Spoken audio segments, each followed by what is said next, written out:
অথবা জামাত ইসলাম সত্যিকার অর্থেই মানবতার রাজনীতি করে না, ধর্মের রাজনীতি করে না, দেশের রাজনীতি করে না। যদি করত তাহলে তাদের প্রতিটা কর্মকাণ্ডে মিথ্যে, বানোয়াটগিরি, চাপাবাজগিরি এবং এই মানবিক মূল্যবোধের বাইরের প্রমাণ আমরা পেতাম না। তারা কিন্তু দ্বিচারিতা করেছে প্রতিটা কাজে। তারা মবকে উস্কে দিয়েছে। মব মানেই মানবতা বিরোধিতা। সেই মানবতার বিরুদ্ধে গিয়ে তারা দাঁড়াতে চেয়েছে নির্বাচনের এই ক্ষমতার মসনদে, বসতে চেয়েছে মসনদে। আজ যখন হেরে গেছে তখন বলছে কারচুপি হয়েছে, কারচুপি হয়েছে। নির্বাচনে যে কারচুপি হয়েছে আপনারা হলে আর বলতেন না। আপনারা যদি ক্ষমতায় বসতেন বলতেন না নির্বাচনে কারচুপি হয়েছে।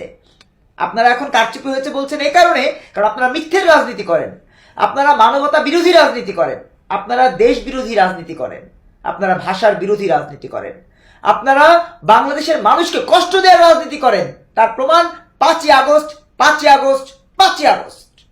এবং আজ পর্যন্ত আপনারা বারবার দিচ্ছেন তার প্রমাণ যে আপনারা দেশের রাজনীতি করেন না। যদি দেশের রাজনীতি করতেন, সামরিক শিক্ষার নামে আপনারা অস্ত্র হাতে তুলে দিতেন না শিক্ষার্থীদের। আপনারা কিন্তু অস্ত্র তুলে দিচ্ছেন শিক্ষার্থীদের হাতে।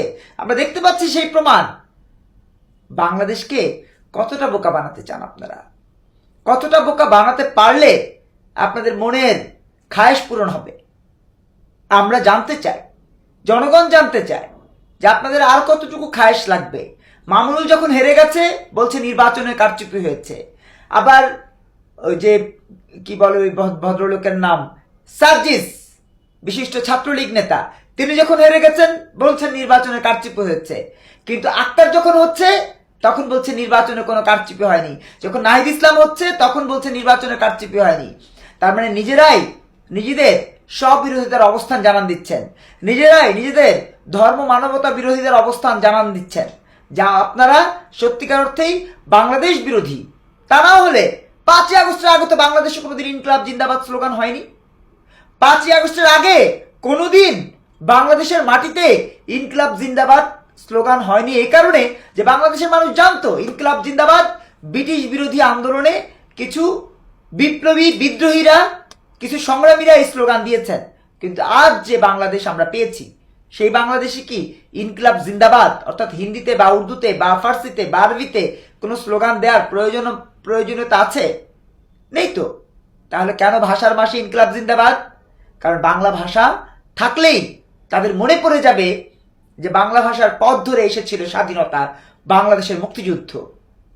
স্বাধীনতা, স্বাধিকার, সার্বভৌমত্বের এই দিনটির কথা তারা মনে রাখতে চায় না বলেই ভাষা আন্দোলনের অংশ নিয়েও গোলাম আজম বলেছে যে আমি ভুল করেছি। কারণ তারা জানে আক্ষরিক অর্থে স্বাধীনতা মানেই তাদের পতন।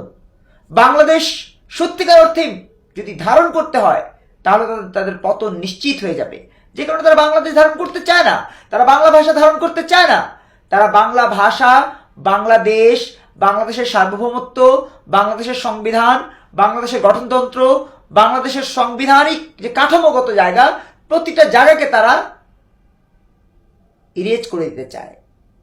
ওই যে ডক্টর ইউনূস বলেছে না রিসেট বাটন, সেই রিসেট বাটনে ক্লিক দিতে চায়। আপনি আমি আমরা যদি ঐক্যবদ্ধ থাকি তাহলে এটা প্রতিহত করা সম্ভব।